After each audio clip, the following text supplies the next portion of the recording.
జిల్లా కాంగ్రెస్ పార్టీ కార్యాలయంలో Christian minority విభాగం సమావేశం జరిగింది. మాజీ కేంద్ర మంత్రి జేడీ శీలం, డీసీసీ అధ్యక్షుడు NM Sudheer Babu, Christian cell అధ్యక్షులు చంద్రపాల్ సమావేశంలో పాల్గొన్నారు.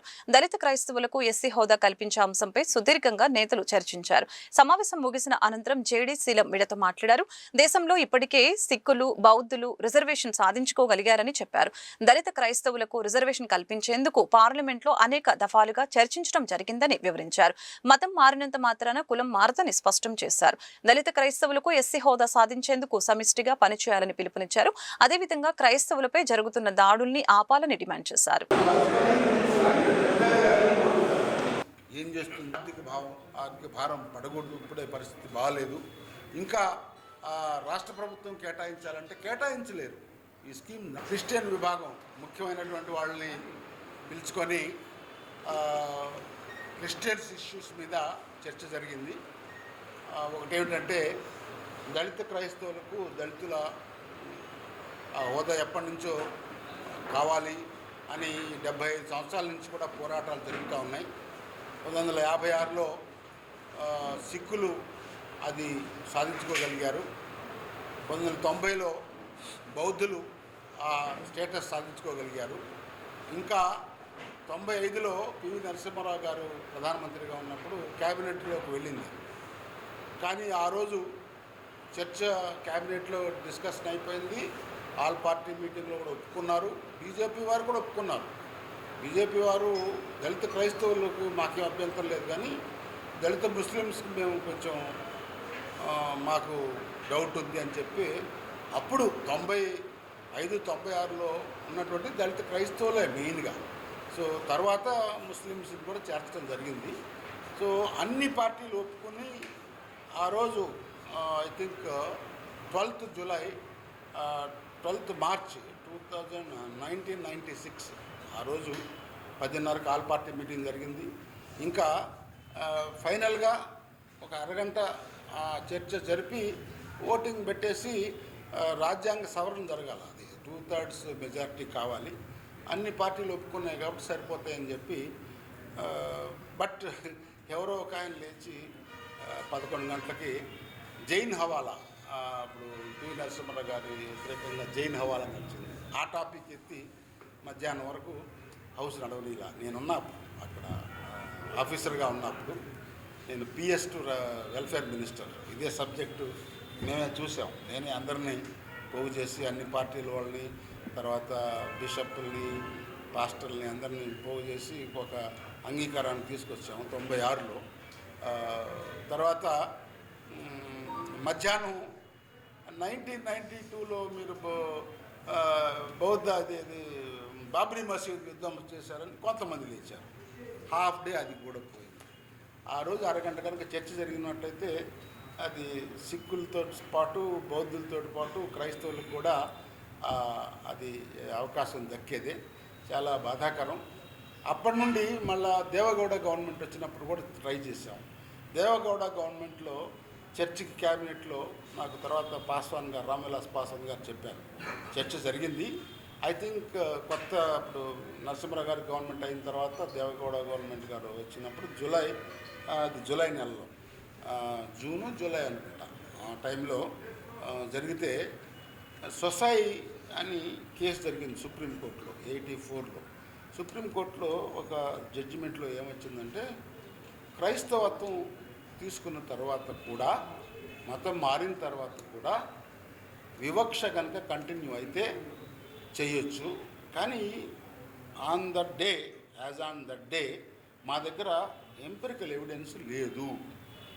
అప్పుడు చెప్పారు, అప్పుడు 84లో కొన్ని సంఘటనలు జరిగినాయి, తమిళనాడులో జరిగినాయి అని చెప్పారు, కానీ రికార్డెడ్గా లేదు అని చెప్పి ఇవ్వాల.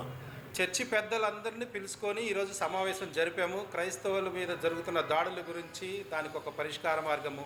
ఇప్పుడు క్రైస్తవులను చూస్తే విద్య, వైద్యము, అంతేకాక ఆశ్రమాలు ఎన్నో కల్పించింది. ఎప్పటి నుంచో క్రైస్తవ సంస్థలు కానీ, క్రైస్తవ మిషనరీలు కానీ, క్రైస్తవ పెద్దలు కానీ, పాస్టర్లు కానీ, చర్చెస్ కానీ ఎన్నో ఒక మన భేదం లేకుండా అందరికీ ఒక క్రైస్తవులే కదా, ఎవరికి ఏమి కావాలన్నా సహాయం చేసే దాంట్లో క్రైస్తవులు ముందుంటున్నారు, క్రైస్తవ మిషనరీలు ముందుంటున్నాయి, సేవ చేసే దాంట్లో ముందుంటున్నారు. ఈరోజు ఒక మనిషి జన్మించడం దగ్గర నుంచి మరణించడం వరకు క్రిస్టియన్ సంస్థలు, క్రిస్టియన్ ఆసుపత్రులు, క్రిస్టియన్ స్కూల్స్ అన్నీ ప్రిఫర్ చేస్తున్నారు. అంత ఇంపార్టెంట్ క్రైస్తవుల మీద ఉంది. రాజ్యాంగం, లౌకిక భారతదేశంలో రాజ్యాంగం ప్రకారం మేము ఫాలో అవుతాము క్రైస్తవులు. మాకు దాడులు, యుద్ధాలు చేయడం మాకు రాదు. భారతదేశంలో అన్ని కులాలు, మతాలు, వర్గాలు సమ్మేళనమే అంతా భారతదేశం యొక్క మెయిన్ విధానము. మేము రాజ్యాంగాన్ని ఫాలో అవుతాము. రాజ్యాంగంలో ఉన్న హక్కులు, మత స్వేచ్ఛ, స్వతంత్రం, సమానత్వం ఇవన్నీ మేము కావాలని మేము కోరుకుంటున్నాము. ఇప్పుడు మాకు దళిత క్రైస్తవుల హోదా బీసీసీలకు కావాలి. దళిత క్రైస్తవుల హోదా మీద ప్రతి ఒక్కళ్ళు మాకు సంబంధించి చర్చిలు కావచ్చు, చర్చి పెద్దలు కావచ్చు, చాలామంది పోరాడుతూ ఉన్నారు. అది ఒక అంశము. ఇప్పుడు గుంటూరు జిల్లాలో, గుంటూరు నగరంలో ఉన్న సమస్య ఏంటంటే గ్రేవ్ యార్డ్ సమస్య. సమాధులు లేదు. బతుకున్నంత కాలం చాలా ఆర్భాటాలతో బిల్డింగ్లు కట్టుకొని సుఖ సంతోషంతో జీవిస్తూ ఉన్నారు క్రైస్తవులు అందరము. కానీ చనిపోయిన తర్వాత ఒక 6 అడుగులు జాగా కోసం మా పోరాటం. 6 అడుగుల జాగా కోసం గవర్నమెంట్ వారు ఎక్కడ అంతకుముందు గవర్నమెంట్లో అన్నారు, అది అనివార్య కారణం వల్ల క్యాన్సిల్ అయింది. ఇప్పుడు మాకు ఆ సమాధుల సైట్ కావాలి, అలాట్ చేయమని దాని గురించి బాగా జరిగింది డిస్కషను. శీలం గారు దాని గురించి అధికారులతో మాట్లాడారు. అంతకంటే ముందు సమాధుల యొక్క సమస్యని, సమాధుల ఆ స్థలం ఎలా అలాట్ చేశారన్నది మన మధ్యలో ఆర్టీఐ కమిషనర్గా ఉన్నారు శామ్యుయల్ జోనాథన్ గారు. వీరు దాని మీద ఫైట్ చేసి ఆ సమాధులకు సంబంధించి స్థల సేకరణలో ఈయన పాత్ర ఎంతో ఉంది. ముఖ్యంగా దళిత క్రైస్తవులు ఎదుర్కొంటున్న సమస్యల మీద ఈరోజు ఈ మీటింగ్ పెట్టడం జరిగింది. మేమందరం గుంటూరు నగరంలో వివిధ చర్చలు సంబంధించిన వాళ్ళు సుమారు ఒక 25 మంది వచ్చి సమస్యల మీద చర్చించడం జరిగింది. సో ముఖ్యంగా మత స్వేచ్ఛ అనేది రాజ్యాంగంలో ఆర్టికల్ 25 ప్రకారము ప్రతి భారతీయ పౌరుడికి తనకు ఇష్టమైన మతాన్ని ఆచరించుతూ, మతాన్ని గురించి చెప్పుతూ, మతాన్ని వ్యాప్తి చేసే విధంగా సంపూర్ణమైన ప్రాథమిక హక్కు భారత రాజ్యాంగంలో రూపొందించబడింది. ఈ యొక్క రాజ్యాంగ హక్కుని ఎన్నో సుప్రీంకోర్టు జడ్జిమెంట్స్, జస్టిస్ ఫాలి నారిమాన్ జడ్జిమెంట్ 2021 మేలో కూడా దీన్ని పునరుద్ఘాటించారు. దీని విషయంలో ఎవరు కూడా ఆందోళన చెందడం అవసరం లేదు. రెండో విషయం, ముఖ్యంగా గుంటూరు నగరంలో క్రైస్తవులు ఎదుర్కొంటున్న ప్రధాన సమస్య సమాధుల తోట స్థల కోసం సమస్య. ఆనందపేటలో ఉన్న సమాధుల తోట ఎప్పుడూ నిండిపోయినది. అక్కడ బాధాకరమైన విషయం ఏంటంటే ఒకే సమాధుల పెట్టెలో 4-5 బాడీస్ని కూడా పెట్టే పరిస్థితి ఉంది. అయితే 2011, 2010 మధ్యలో ఇందాక కేంద్ర మంత్రివర్యులు చెప్పినట్టు జేడీ శీలం గారు సుమారు 11 ఎకరాలు గోరంట్లలోని స్థలంలో ఏర్పాటు చేయడానికి ప్రయత్నాలు జరిగినాయి. కాంపౌండ్ వాళ్ళు కట్టారు.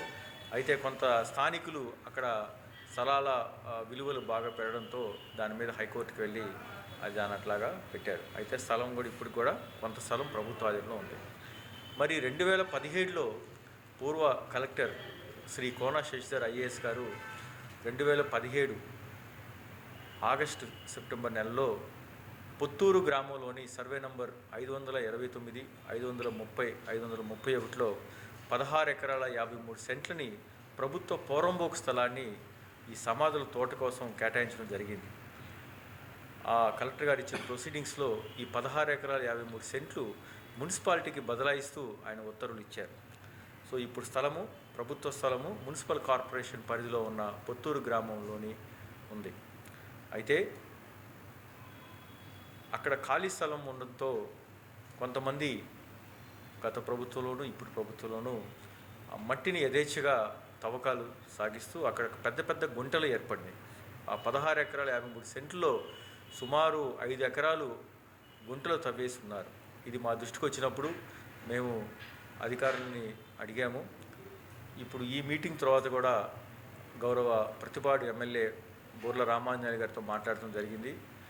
ఆయన్ని త్వరలో కలిసి ఈ సమస్యని ఆయనకి నివేదిస్తాము. అలాగే జిల్లా కలెక్టర్ మరియు మున్సిపల్ కమిషనర్ గారిని కలిసి కూడా ఈ యొక్క ముందు అక్కడ అక్రమ మట్టి తవ్వకాలు ప్రస్తుతం జరుగుతున్నాయని ఆపేయాలి. ఆ స్థలాన్ని ప్రభుత్వం స్వాధీనం చేసుకొని అక్కడ మరి క్రైస్తవ సంఘాలు అందరితో ఒక కమిటీ ఏర్పరిచి క్రైస్తవ చర్చిస్ తరపున బిషప్స్ పాస్టర్స్తో కమిటీ ఏర్పరిచి ఆ స్థలాన్ని ఎట్లా వినియోగించాలి, మౌలిక వసతులు కల్పనకి ఎంత నిధులు అవసరమవుతాయి అవన్నీ కూడా చర్చించాల్సిన అవసరం ఉంది.